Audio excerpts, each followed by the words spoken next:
Alright guys, we'll give some raw dimensions of the modified Grizzly Grinder attachments I made. I've made 2 posts of some different things I've done. One person wanted to know what the dimensions were.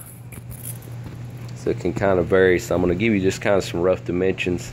It's kind of up to the users how they want to do it.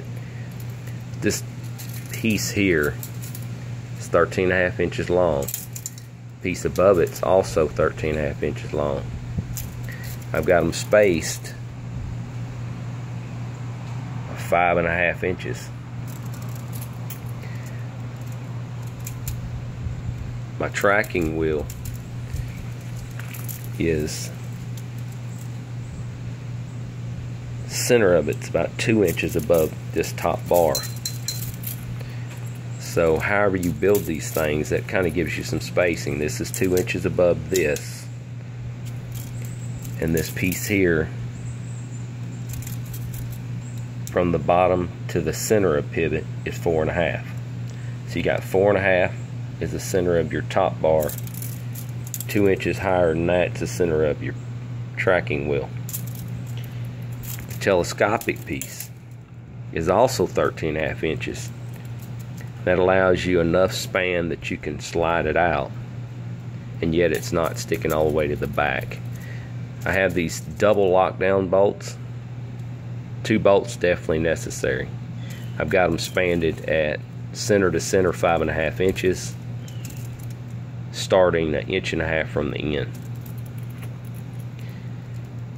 With all that put into place, this piece here, this piece of pipe here is going to extend out. We're looking at 4 3/4 inches. If you attach your plate to the side, your center bolts, the center of your wheels are going to bolt up. They're spread apart at 10.5. And I have them sticking out roughly, if you look at that, that's like right at 3 3/8. That's kind of the offset that you have here. I've got 1.5 inches of it welded to the telescopic pipe, and then past that point the wheels stick out another 2 inches.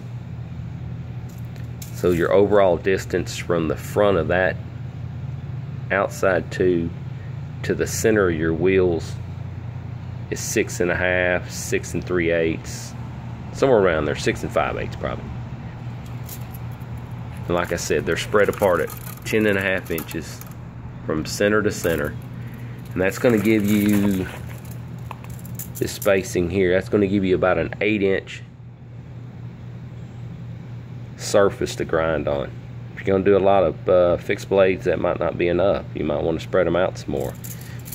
Keep in mind, if you do that, it's going to move the telescopic bar back. You might run into a deal where you don't have enough span. You just kind of have to play with it. That's kind of it there.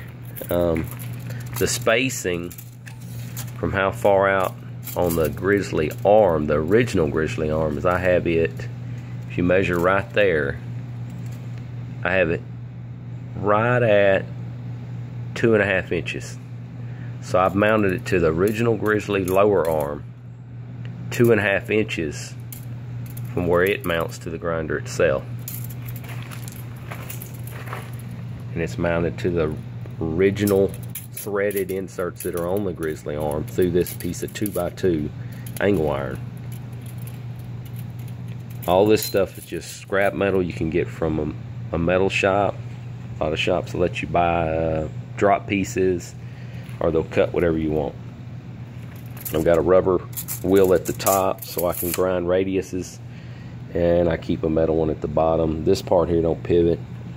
This is also a piece of 2x2 angle iron that I created.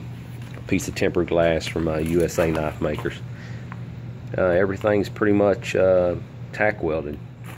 A lot of it could be bolted together. Just be a whole lot of drilling, a whole lot of threading, a whole lot of bolting. Just be more time consuming than having it tack welded. And when I say tack, it is tacks. I found that too much welding, it made everything start distorting and pulling one way or another, and that's not going to be any good for the tracking. So a series of tack welds in all the appropriate spots, and it's plenty. You're good to go. This piece here is not really relevant to grinding. I use the back side of the belt to put the edge on the blades. Kind of a rough edge, kind of lets me give something to go off of when I get done before I use the final sharpener that I've got. I use a 1x30 for sharpening, so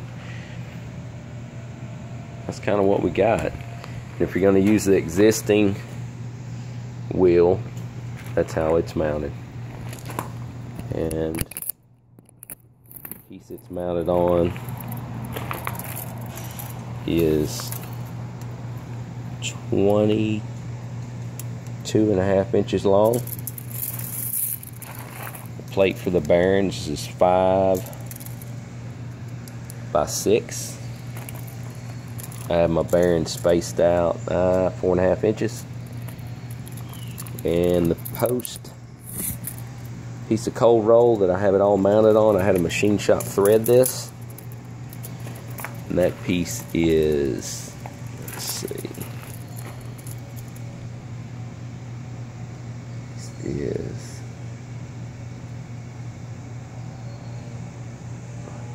9 and 3. So you got a 12-inch piece of cold roll. Fits in the wheel fine. Use the original washers. You could have somebody weld this piece. It's just a stopper. You got to have something so you can't get the bearings close enough to the wheel. That's the way you're going to have to set your spacing for it to track right. So I just used another piece of pipe, slid over it, drilled a hole through it, and put a bolt in it. Had a machine shop thread that for me, tighten it down. A lot of times I take this nut off, pull this wheel off, and then I have a very small place for my belt to run, and that's going to give you, for really tight radiuses, you know, it's a piece of what is that? I don't remember what this is.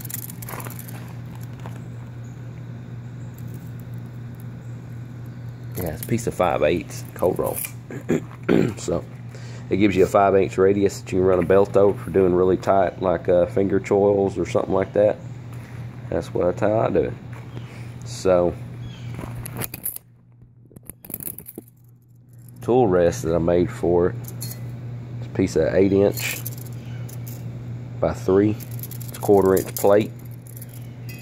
Mount on a piece of 1x1. It's 12 inches long. And you have to add a little shim to it, tack welded, help take up the slack inside this tube, because they don't make another size that fits this properly. So that's kind of what you got. Check it out. Maybe that'll help, maybe not. Enjoy.